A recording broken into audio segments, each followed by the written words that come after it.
إنك لا تخلف الميعاد. اللهم ربنا آتنا في الدنيا حسنة وفي الآخرة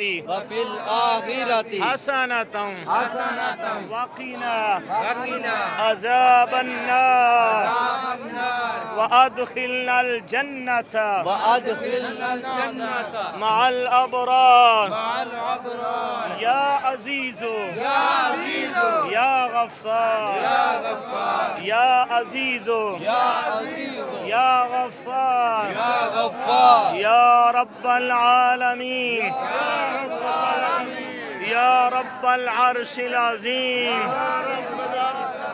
يا أرحم الراحمين يا ذا الجلال والإكرام بيده الخير